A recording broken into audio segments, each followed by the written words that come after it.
कार्यकर्ता दर्शन सह संवाद कार्यक्रम में आज मुजफ्फरपुर आज हम लोगों का कार्यक्रम है, जहां कार्यकर्ताओं के साथ हम लोग संवाद करेंगे। पंचायत स्तर के हों, ब्लॉक स्तर के हों या जिला स्तर के हों, और कार्यकर्ताओं से मिलने का मकसद है कि भाई मिलकर के जो ग्राउंड रियलिटी है उनसे जानें, पार्टी को और कैसे संगठनात्मक रूप से मजबूत किया जाए, उसका विस्तार कैसे किया जाए। जो उनकी राय होगी वो हम लोग जो है सुनेंगे, और पार्टी में जो अहम भूमिका जो लोग निभाते हैं वो पार्टी के कार्यकर्ता होते हैं, रीढ़ के हड्डी होते हैं किसी भी पार्टी के दल के। तो डायरेक्ट पहली बार ऐसा कार्यक्रम हो रहा है जहां पंचायत के अध्यक्षों के साथ हमारी मुलाकात होगी और बातें होंगी, डायरेक्ट बातें होंगी। तो एक अनोखा कार्यक्रम है, और इसको लेकर के पहले फेज में आप लोग जानते हैं समस्तीपुर से इसकी शुरुआत की गई, उज्जैनपुर, दरभंगा, मधुबनी, झंझारपुर और आज मुजफ्फरपुर, क्योंकि मुजफ्फरपुर एक बड़ा जिला है। यहाँ 11 विधानसभा के सीटें हैं, तो आज 6 सीटों पर होगी और कल 5 सीटों के कार्यकर्ताओं से मुलाकात होगी और संवाद होगा। तो इस क्रम में हम लोग यहाँ पहुँचे हैं, लेकिन आप देखिएगा दिन प्रतिदिन मुजफ्फरपुर जो है खबरों में रहता है। खबरों में किस कारण रहता है? लॉ एंड ऑर्डर को लेकर के रहता है। मर्डर, हत्या, लूट, अपहरण, रेप, बैंक रॉबरी। मुजफ्फरपुर में अपराध जो है बढ़ चुका है। अपराधी के मन में कोई पुलिस का भय नहीं रह गया, डर नहीं रह गया। लगातार ऐसी घटनाएं यहाँ हो रही हैं जहाँ लगाम लगाने की ज़रूरत है, लेकिन पुलिस को लुटेरों को नहीं पकड़ना, मर्डरर को नहीं पकड़ना, रेपिस्ट को नहीं पकड़ना, केवल शराब के पीछे लोग भाग रहे हैं, वसूली करना है। पूरे बिहार में ये हाल हो गई है, हाल हो गया है। डबल इंजन की सरकार है, लेकिन कोई सूद लेने वाला उन पीड़ित परिवारों का नहीं है। आप देखिएगा पूरी तरीके से मुख्यमंत्री जी का इकबाल जो है, नीतीश कुमार जी का इकबाल खत्म हो चुका है और उनसे बिहार संभाला नहीं जा रहा। आज जो स्थिति बनी हुई है, चाहे लैंड सर्वे हो रहा हो, चाहे आपका स्मार्ट मीटर की बात हो, बिजली का, भ्रष्टाचार का खेल हो रहा है। पेपर लीक हो रहे हैं, भ्रष्टाचार का खेल हो रहा है। पुल, पुलिया, मेगा पुल सब गिर रहे हैं, ध्वस्त हो रहे हैं। पूरी तरीके से भ्रष्टाचार का खेल हो रहा है और लोग परेशान हैं। थाना चले जाओ, ब्लॉक चले जाओ, केवल भ्रष्टाचार ही भ्रष्टाचार जो है देखने को मिलता है। लोग जो है परेशान हैं, लोग आहत हैं, लोग जो अपराध से, भ्रष्टाचार से मुक्ति चाहते हैं। लेकिन डबल इंजन की सरकार 20 साल से है और केंद्र में 11 साल, बिहार में 20 साल, फिर भी जो है कई बार से सांसद जो हैं मुजफ्फरपुर के एनडीए के हैं, जीत रहे हैं, लेकिन कोई भी काम जो देखा जाए इनके द्वारा जो है विकास हित में, मुजफ्फरपुर के हित में उस प्रकार का काम नहीं देखने को मिला है। जो 20 साल से राज करता हो, 11 साल से केंद्र में और 20 साल से बिहार में, तो काफ़ी दुर्भाग्यपूर्ण है। और हम सब लोग जो है ये जानने आए हैं कि भाई कार्यकर्ताएं क्योंकि बूथ लेवल पर रहते हैं, लाठी खाते हैं, मार खाते हैं, पार्टी का झंडा धोते हैं, उनकी समस्याएं क्या हैं उनको भी हम लोग एड्रेस करेंगे, और उनके इलाकों की, उनके ब्लॉक की, उनके पंचायत की क्या समस्या है इसकी भी जानकारी हम लोग जो है प्राप्त करेंगे। तो आज इसी सिलसिले में हम लोग जो है यहाँ मुजफ्फरपुर आए हैं। तो और कोई सवाल आप लोगों का होगा तो आप 150 करोड़ का अस्पताल बना था SKM स्टेट में, सुपर स्पेशलिटी, 3 से 4 दिन के बाद दरारें पड़ गई थी। वो तो हम लोगों ने देखा, तस्वीर साझा किया। तो हम तो कह रहे हैं ना, भ्रष्टाचार का खेल हो रहा है पूरी तरीके से। जब हम स्वास्थ्य मंत्री थे तो ऐसी स्थिति थी कि घुसने लायक बाथरूम में घुस नहीं सकते थे लोग। डॉक्टर समय पे नहीं आते थे उस समय। 700 डॉक्टरों पर कार्रवाई की गई, 200 को सस्पेंड किया गया, अभी भी लोगों पर कार्रवाई चल रही है। हम लोगों ने रेफरल पॉलिसी हम लोगों ने बनाने का काम किया, दवा की सीमा को बढ़ाने का काम किया। रैंडम हम लोग छापा मारते थे, या हम भी आए थे एसकेएमसीएच, रैंडम रात में छापा हमने मारा। क्या स्थिति है अब? किसी को मतलब है? यहाँ जो डबल इंजन के सरकार में जो लोग बैठे हैं उनका क्या मतलब है पढ़ाई, दवाई, कमाई, सिंचाई से? उनको केवल हिंदू, मुसलमान, मंदिर, मस्जिद,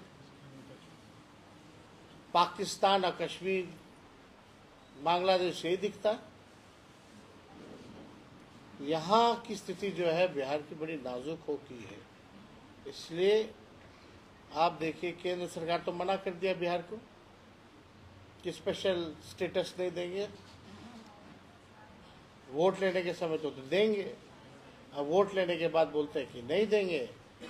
मुख्यमंत्री कहते थे आंदोलन करेंगे, अब जो है मुंह में दही जमा के बैठे हुए। बढ़ता अपराध को लेकर के मुख्यमंत्री अंधे हो चुके हैं, बहरे हो चुके हैं, गूंगे हो चुके हैं। उनको ना दिखाई दे रहा है, ना सुनाई दे रहा है, ना कुछ बोल पा रहा है। बिहार में भूमि ये हकीकत है। जो लैंड सर्वे जो हो रहा है उसमें कितने लोग परेशान हैं, कितना भ्रष्टाचार चल रहा है। क्या ये मुख्यमंत्री को दिखाई नहीं देता? क्या रोक देना चाहिए लैंड सर्वे? आपको नहीं, और सरल और सुगम बनाना चाहिए। जो भी व्यवहारिक समस्याएं हैं उसको दूर करना चाहिए, उसको सरल और सुगम बनाने की जरूरत है। लेकिन आप देखिएगा, क्या मुख्यमंत्री को ये चीजें दिखाई नहीं देती है, सुनाई नहीं देती है? बीजेपी के प्रदेश ये हकीकत है। जब तक आप सवाल मुख्यमंत्री को जवाब देना चाहिए ना भाई। जेडीयू की अहम बैठक आज बुलाई गई है, लेकिन विजेंद्र यादव कह रहे हैं कि हम तो इस पार्टी में है ही नहीं, हमको क्यों बैठक में बुलाया गया है?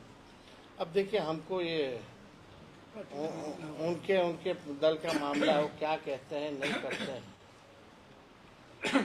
तो हमको इस पे कोई टिप्पा टिप्पणी उन पर करना नहीं है। सर, आपने जो अब बुजुर्ग हैं, अब उन पे हम क्या बोलें। आपने जो हो सकता हुआ कि किसी से आहत हुए होंगे तो बातें बोल रहे हैं। अब वो तो उनके पार्टी में है, उनके दल में, तो वो जाने, जो आहत करने वाला है वो जाने, या मुख्यमंत्री जाने। आप घूम रहे हैं, उसी को लेकर ये बैठक अचानक बुलाई गई है। अब हमको नहीं पता हम घूम रहे कि नहीं, लेकिन हाँ बेचैनी तो बढ़ी हुई है, जासूसी तो पूरी चल रही है।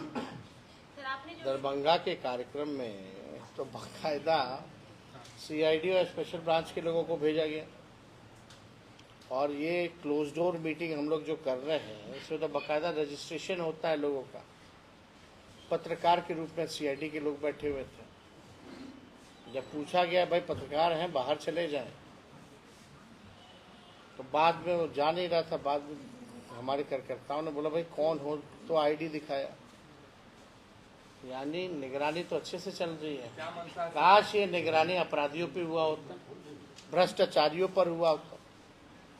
सर, आपने जो वीडियो दिखाई थी उसके प्रतिक्रिया में अशोक चौधरी ने 3 वीडियो दिखाई और उन्होंने कहा वो क्या है वीडियो, वो तो पब्लिक डोमेन में, उसमें क्या है? उन्होंने कहा कि आप लोग उनके सामने गए थे, आपने लालू जी ने रिक्वेस्ट किया था, उनसे अरे पहले सर, फोन आया था वो लालू। क्या मतलब है सब बकवास बात।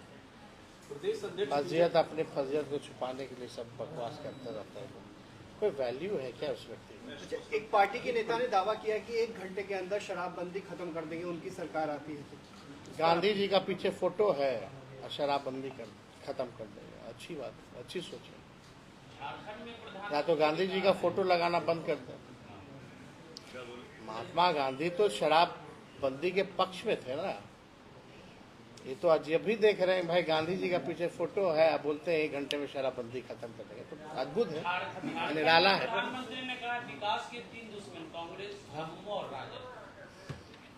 प्रधानमंत्री जी ने, जी अब प्रधानमंत्री जी के पास बोलने के लिए क्या है? मणिपुर गए हैं क्या? उनके पार्टी के जितने बलात्कारी हैं सबको तो मंत्री एमपी बना दिए। वो बनाए कि नहीं बनाए? कोई कार्रवाई हुई है क्या?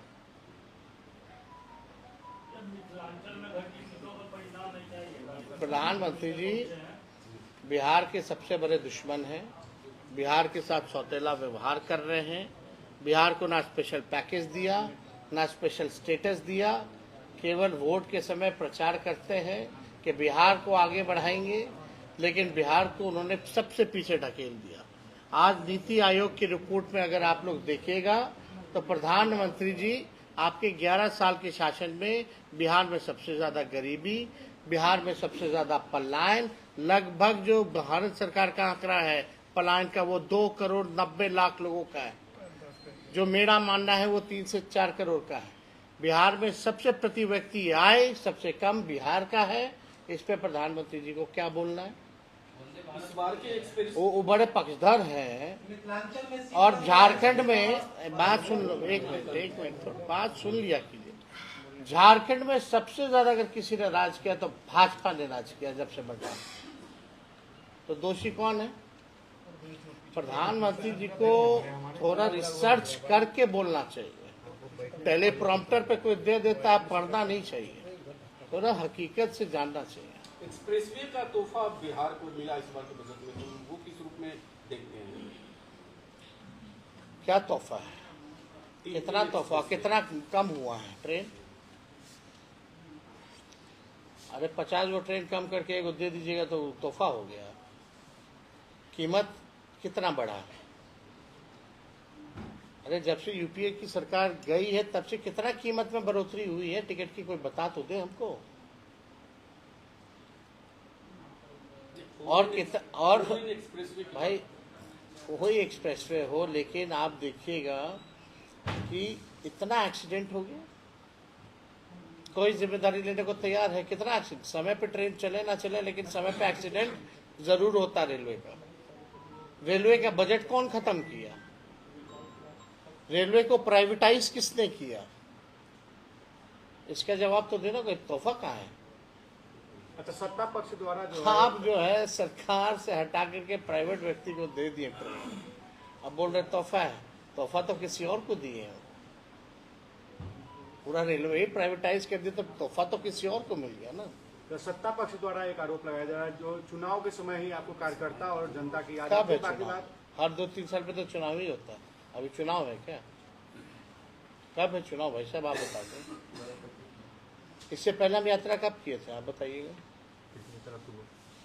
कितने महीने के अंतर? विजय सिन्हा ने कहा था कि सत्ता में रहते तो विदेश जाते हैं और सत्ता से हटते हैं तो जनता के पास जाते हैं। कौन सा? मेरा तो पासपोर्ट कोर्ट में रहता है भाई साहब। हम तो अनुमति लेके जाते, सरकारी कार्यक्रम था टूरिज्म को लेके तो केवल जापान गए थे, और कहाँ गए थे? बिहार का प्रमोशन ना हो। और उसपे तो भारत सरकार के ही लोगों ने इनवाइट किया था, वही लोग लेके गए थे। तो इन लोगों को कोई आइडिया तो है नहीं, इन लोगों को विकास से क्या मतलब। हम तो बोलते हैं 5 लाख नौकरी दी, हमने आरक्षण की सीमा बढ़ाई, हमने मानदेय को बढ़ाया, हमने आईटी, स्पोर्ट्स, टूरिज्म पॉलिसी बनाई, हम लोगों ने नियोजित शिक्षकों को राजकीय कर्मी का दर्जा दिया। विजय सिन्हा या सम्राट चौधरी का एक काम गिना दो तो जरा। आज हो गया ना, कितना हो गया? 8-9 महीना हो गया ना भाई। एक कोई काम तो किए होंगे, एक कोई काम बता दो जो भाजपा के नेताओं ने किया। नीतीश कुमार महिला संवाद यात्रा शुरू करने वाले हैं। नीतीश कुमार महिला संवाद यात्रा शुरू करने वाले हैं बिहार में। इससे पहले तो उनको, जो बिहार में इतना बलात्कार हो रहा है, महिलाओं पे इतना अत्याचार हो रहा है, कल ही पटना में शायद कोई पत्रकार महिला के साथ कुछ हुआ है, अब पता नहीं अब क्या है जो मामला चल रहा है। लेकिन लगातार जो है घटनाएं जो है बढ़ रही है। यही मुजफ्फरपुर में कितनी घटनाएं जो हुई हैं, लेकिन उस पर भी उनको जो है बोलना चाहिए, है ना। चलिए अब हो गया, बहुत सवाल हो गया।